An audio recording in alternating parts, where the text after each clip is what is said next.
தமிழ் சுருக்கெழுத்து முதுநிலை ஆகஸ்ட் 2006.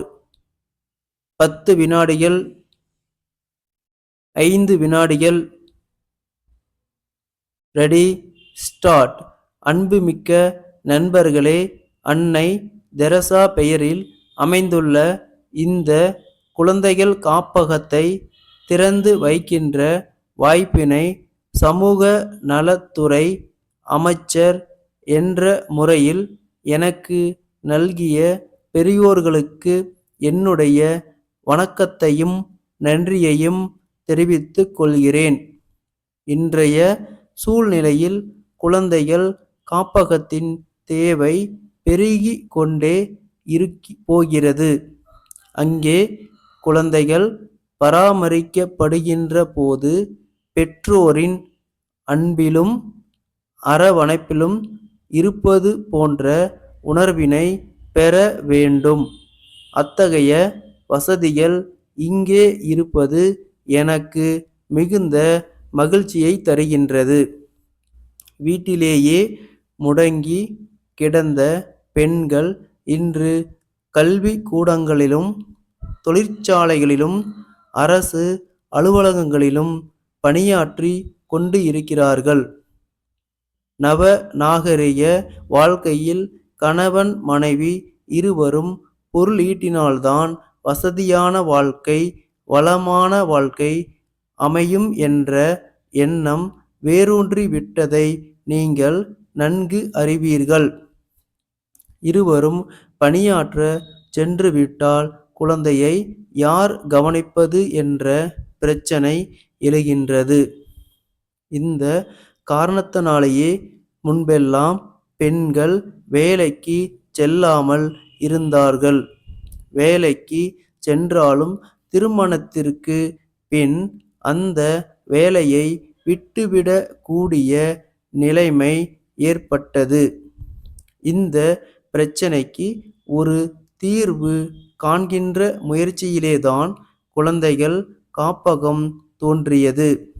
இது பணிக்கு செல்லும் பெண்களுக்கு ஒரு வரப்பிரசாதமாக அமைந்துள்ளது என்பதை தெரிவித்துக் கொள்கிறேன். இந்த காப்பகத்தில் குழந்தைகள் பராமரிப்பில் தேர்ச்சி பெற்ற செவிலியர்களும் ஆயாக்களும் இருக்கிறார்கள். குழந்தைகள் மகிழ்ச்சியாக இருக்க விதவிதமான விளையாட்டு பொருட்கள் இருக்கின்றன. இயற்கையான முறையில் குழந்தைகளின் ஆரோக்கியத்தை பேணுகின்ற வகையில் காப்பகத்தை சுற்றி அழகிய பூச்செடிகள் வளர்க்கப்படுகின்றன. இந்த நேரத்தில் இங்கே ஒன்றை சுட்டிக்காட்ட விரும்புகிறேன். இளமையில் கல் என்பது ஒரு முதுமொழி. அதற்கேற்ப 5வது வயதிலேயே குழந்தைகளை பள்ளிக்கூடத்திற்கு அனுப்ப வேண்டுமென்ற சிந்தனை இருந்தது. ஆனால் இப்போது அந்த கூற்று மாறிவிட்டது. கருவிலேயே குழந்தைகள் கேட்கும் திறமை பெற்றுள்ளதாக அறிவியலாளர்கள் கூறுகிறார்கள். கருவிலேயே கண்ணன் உபதேசத்தை அபிமன்யு கேட்டான் என்ற மகாபாரத கதையை இது மெய்ப்பிக்கிறது. அதனால் காப்பகத்தில் உள்ள குழந்தைகளின் கேட்கும் திறமையும் நினைவாற்றலையும் மேம்படுத்த முடியும் என்பது தெளிவாகின்றது. ஆகையால் இத்தகைய அமைதியான சூழ்நிலையில் குழந்தைகளுக்கு ஒழுக்கத்தையும் எளிய முறையில் கல்வியையும் போதிக்க தகுதியான ஆசிரியர்களை நியமித்தால் சிறப்பாக இருக்கும் என்பதை தெரிவித்து கொள்கிறேன். இங்கே பராமரிக்கப்படுகின்ற குழந்தைகளின் மருத்துவ வசதிக்காக அருகில் உள்ள மருத்துவமனையில் பணியாற்றுகின்ற ஒரு மருத்துவரை அவ்வப்போது வந்து சிகிச்சை அளிக்க நான் ஏற்பாடு செய்கிறேன். மேலும் என்னுடைய நலத்துறையின் மூலமாக உங்களுக்கு என்னென்ன உதவிகள் செய்ய முடியுமோ அவற்றை செய்ய நான் தயாராக இருக்கிறேன் என்று கூறி உங்கள் முயற்சி வெற்றி பெற வாழ்த்தி என் உரையை முடித்து கொள்கிறேன். ஈரோடு மாவட்ட கைத்தறி நெசவாளர் கூட்டுறவு சங்கங்கள் இணையத்தின் செயலாளர் திரு மு. சுதேந்திரன், சென்னை கைத்தறி இயக்குனருக்கு எழுதிய கடிதம்.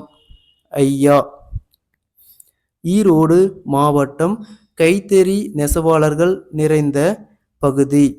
இங்குள்ள மக்கள் பெரும்பாலும் நெசவு தொழிலையே நம்பி வாழ்ந்து கொண்டிருக்கிறார்கள்.